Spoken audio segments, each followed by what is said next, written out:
Hello everyone, my name is Anuradha Mishra. स्वागत है आपका द प्रेप जोन की आज की इस कॉम्प्रिहेंशन क्लास में। आज है हमारी ये 5वीं क्लास इस सीरीज़ की।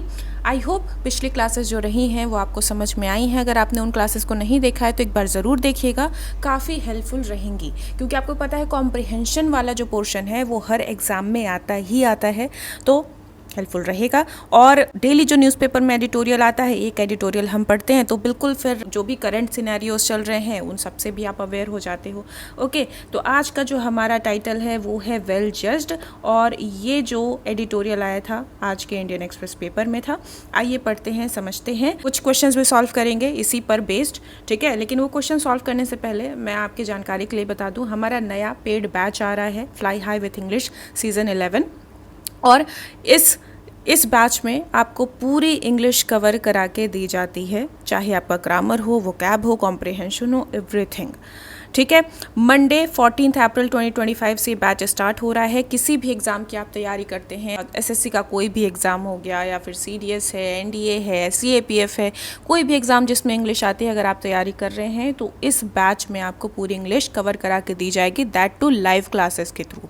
2 महीने का ये बैच है, डेली सुबह 11 बजे आपकी क्लास होगी। 2 महीने में पूरा सिलेबस हो जाएगा, और जितनी भी क्लासेस होंगी सारी क्लासेस मैं खुद लूँगी। इसमें आपको डाउट क्लियरेंस भी मिलता है 24/7 का। जब आपको डाउट आए तब आप पूछ सकते हैं, उसमें कोई दिक्कत नहीं है। पीडीएफ नोट्स मिलेगी। लाइव क्लास के अलावा उन लाइव क्लासेस की रिकॉर्डिंग भी मिलेगी, जो कि वैलिड होगी आपकी अक्टूबर 2025 तक। और ये 1 टाइम फीस है आपकी 999, ठीक है। उसमें ये आपको पूरा कोर्स मिल जाएगा। बाकी आपकी मर्ज़ी है, जैसा आपको ठीक लगे। ओके, चलो अब बिना किसी देरी के वापस आते हैं अपने इस एडिटोरियल पे। तो जब मैंने ये स्क्रीनशॉट लिया था तो इसमें से ये आधा डब्लू गायब था, फिर ये इधर से आधा इतना गायब था, तो ये मैंने यहाँ से खुद ही लिखा हुआ है, इसमें ऐड किया, आपको समझ आ ही रहा होगा। ओके, खैर, वेल जज्ड क्या कहता है? एससी डिसीजन टू मेक जजेस assets public is welcome. Supreme Court का जो डिसीजन है जजेस की पूरी संपत्ति को पब्लिक करने का, वो वेलकम है, वेलकम स्टेप है, स्वागत योग्य है, बट नॉट इनफ, लेकिन काफ़ी नहीं है। Institutional mechanism for accountability are needed. एक इंस्टीट्यूशनल मैकेनिज्म की ज़रूरत है, ठीक है। और ये मैकेनिज्म, इंस्टीट्यूशनल मैकेनिज्म मतलब एक सिस्टम तो होना चाहिए ना जो जवाबदेही तय कर सके, उस सिस्टम की ज़रूरत है। ओके, तो स्टार्टिंग के ये जो 2 लाइन में आपको लिखा हुआ दिखता है, वो कुल मिला के ये पूरा क्या होता है? क्रक्स होता है पूरे पैसेज का। ओके, तो ये 2 लाइन क्या है? पूरी क्रक्स है। Okay, the supreme Court's decision that जजेस should publicly declare their assets is welcome and significant. Supreme Court का जो डिसीजन है कि जजेस को क्या करना चाहिए? पब्लिकली डिक्लेयर करना चाहिए अपनी संपत्ति को, वो एक वेलकम स्टेप है, वेलकम है, स्वागत योग्य है, और सिग्निफिकेंट है। सिग्निफिकेंट मतलब इम्पॉर्टेंट स्टेप है। क्या है? इम्पॉर्टेंट है, ठीक है, क्रूशल स्टेप है। बिकॉज इट प्रायोरिटाइज, क्योंकि ये प्राथमिकता देता है किसको? ट्रांसपेरेंसी को, पारदर्शिता को और ओपननेस को। In 1997 Supreme Court had first resolved to publicly disclose जजेस asset when it adopted a code of ethics for the judiciary. 1997 में ऐसा पहली बार हुआ था कि सुप्रीम कोर्ट ने बाई ये कंक्लूजन निकाला कि देखो, पब्लिकली हमको डिस्क्लोज करना चाहिए, जजेस के जो भी संपत्ति है उसको पब्लिकली हमको खोल के रख देना चाहिए, पब्लिक डोमेन में सामने रख देना चाहिए, ठीक है।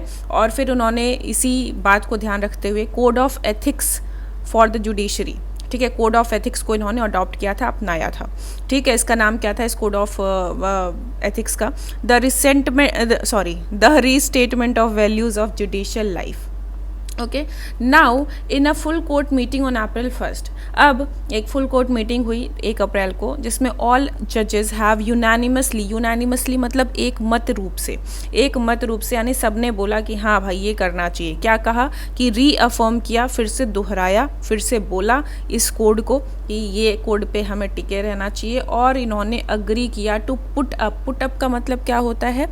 पुट अप का मतलब होता है कंस्ट्रक्ट करना, बिल्ड करना, या फिर प्रेजेंट करना, सामने रखना, ठीक है। तो हम क्या करेंगे? उन्होंने अग्री किया कि हम लिस्ट बनाएंगे या लिस्ट को सामने रख देंगे, ठीक है। किसके सामने रख देंगे? तो पूरा पब्लिक डोमेन में हम रख देंगे, एक लिस्ट बनाएंगे सारे जजेस के असेट की कि इनकी कितनी संपत्ति है, और उसको पब्लिक डोमेन में हम रख देंगे ताकि सारी पब्लिक के लिए अवेलेबल हो कितने जज के पास कितना पैसा है।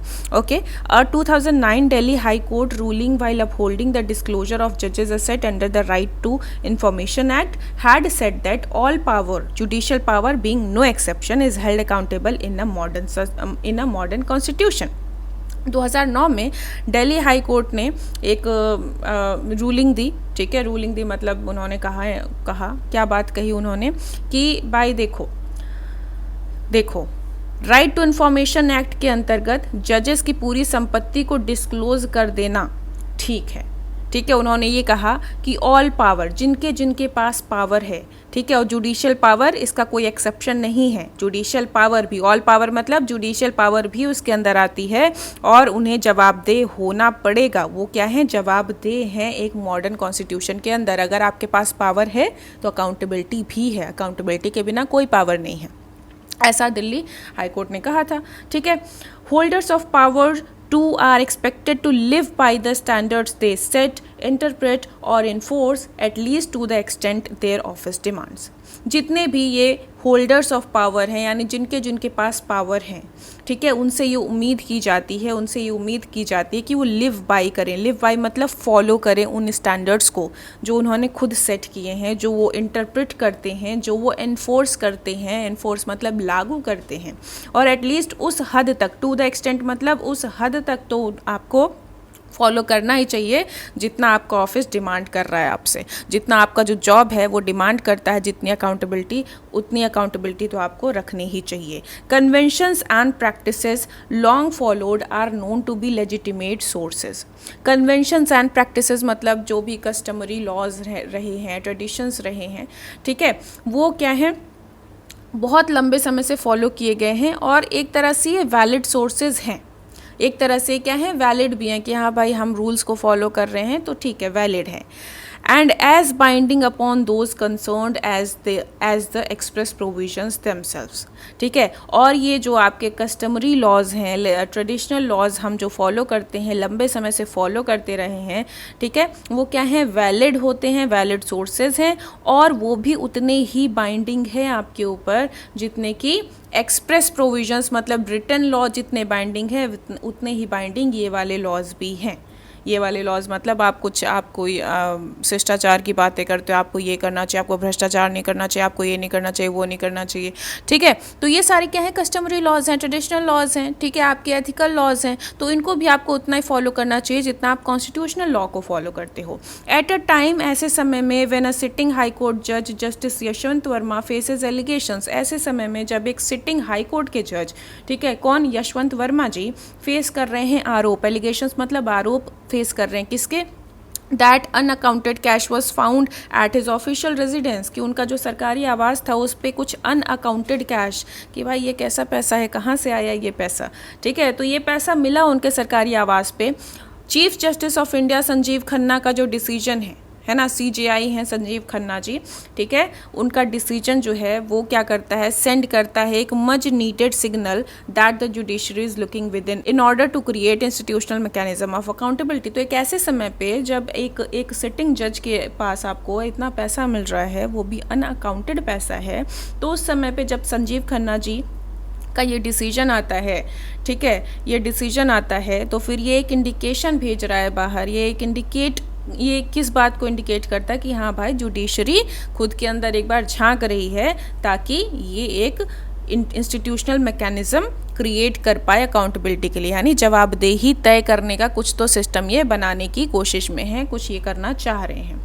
इन 2015 में, even as it struck down as unconstitutional the national judicial appointments commission, 2015 में यहाँ तक कि जो सुप्रीम कोर्ट है, जो कोर्ट है, जुडिशरी है, उसने स्ट्रक डाउन कर दिया। स्ट्रक डाउन मतलब रिजेक्ट कर दिया, खारिज कर दिया, ठीक है, एनजैक को, क्या बोल के कि ये तो भाई असंवैधानिक है, असंवैधानिक बोल के उन्होंने एनजैक को खारिज कर दिया। अब ये जो एनजैक था ये क्या करता था, गवर्नमेंट को foot in the door in the matter of appointing जजेस, कि भाई जब अपॉइंटमेंट हो रहा है जजेस का तो उसमें टांग अड़ाने का मौका किसको मिल रहा है, सरकार को मिल जा रहा है, सरकार को टांग अड़ाने का मौका मिल जा रहा है। टांग अड़ाना मतलब अब हम भी थोड़ा सा इसमें अपनी भूमिका निभाएंगे, ठीक है, अपॉइंटमेंट ऑफ जजेस में।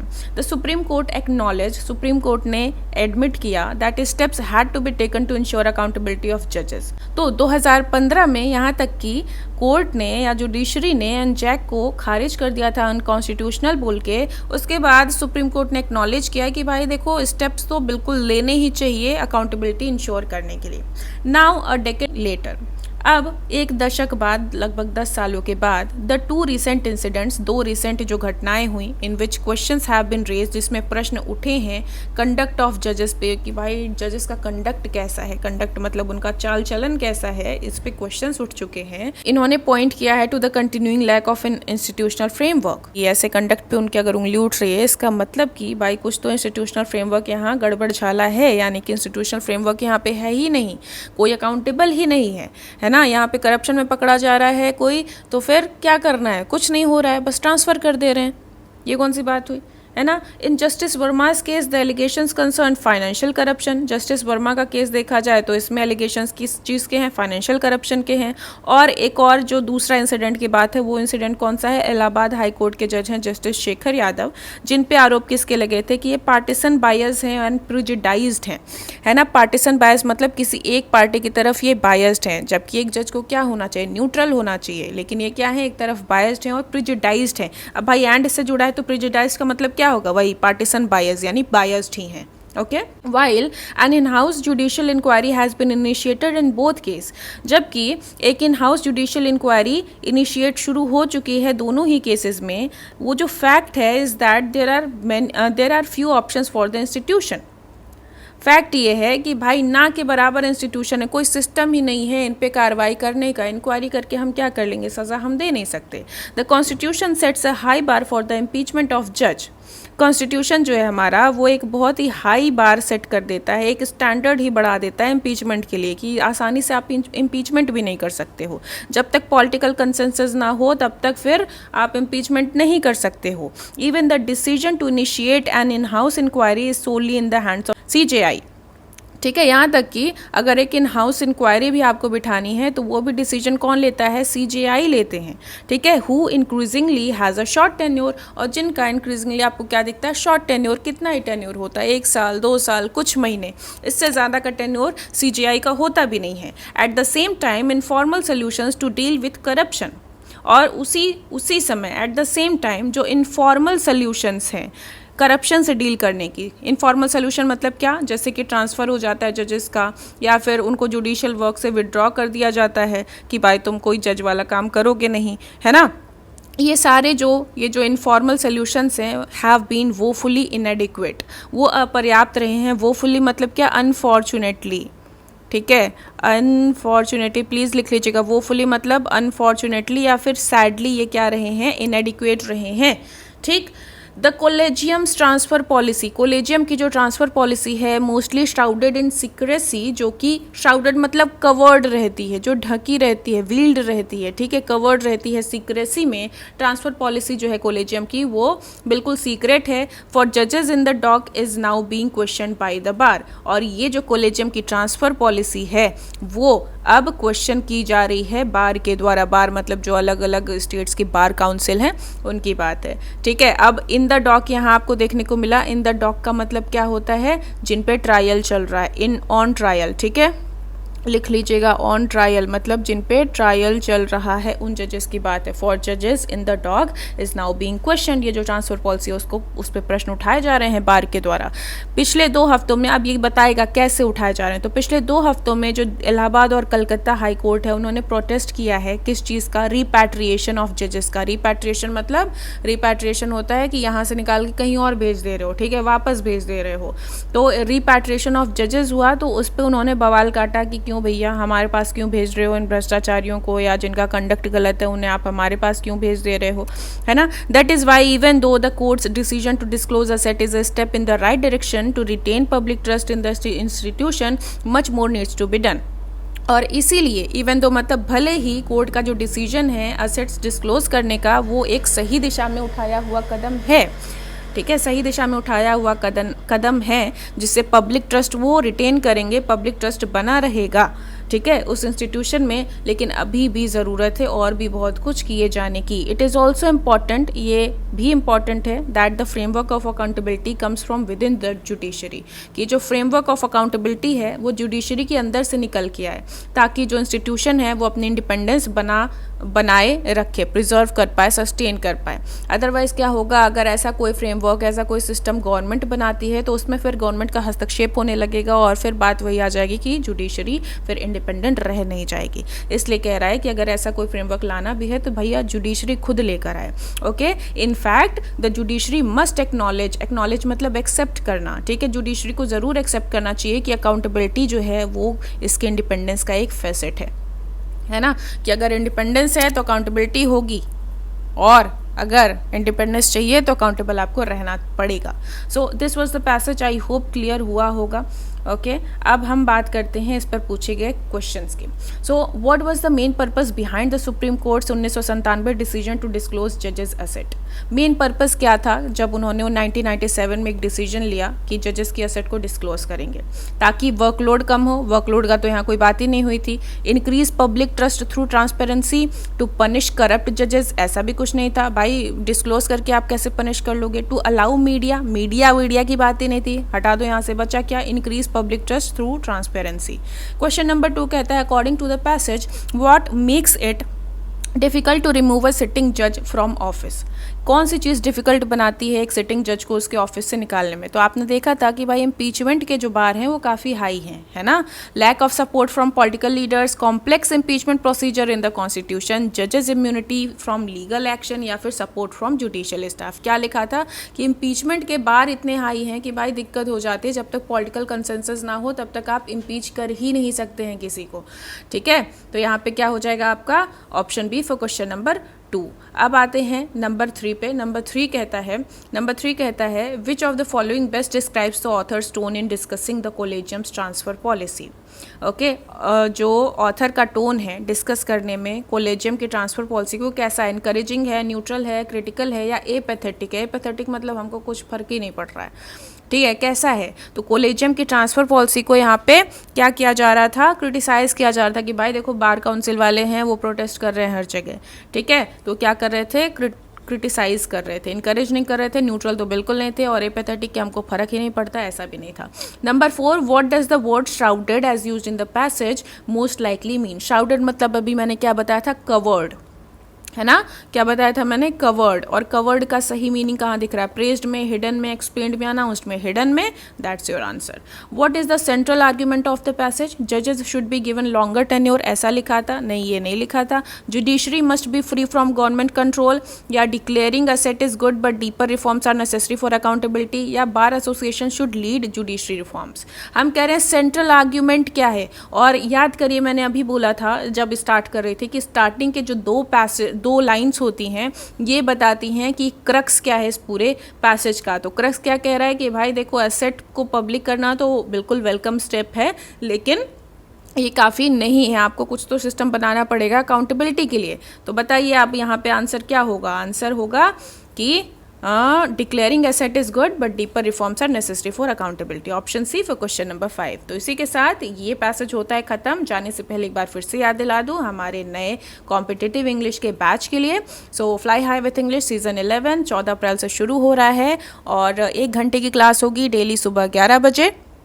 2 महीने तक की ये क्लासेस हैं, लाइव क्लासेस में सारी चीज़ें कवर होंगी। डोंट वरी, हमको लगता है ना कि बाकी टीचर्स तो यार 4-4 महीने पढ़ा रहे हैं, 8-8 महीने पढ़ा रहे हैं और इनका सिलेबस नहीं पूरा हो रहा है, 2 महीने में कैसे होगा भाई, हम कर लेते हैं, ठीक है, और बहुत अच्छे से करते हैं, बहुत आराम से। एक ही घंटे की क्लास होती है, लेकिन आपको कब सिलेबस पूरा हो जाएगा कुछ पता नहीं चलेगा, ठीक है।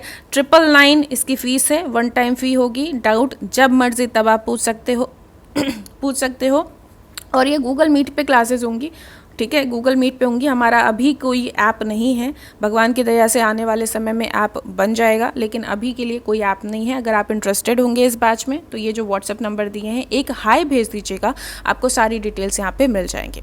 तो आज के लिए इतना रहेगा, मैं चलती हूँ, ध्यान रखिए, पढ़ते लिखते रहिए, tata, take care, bye bye, जय हिंद।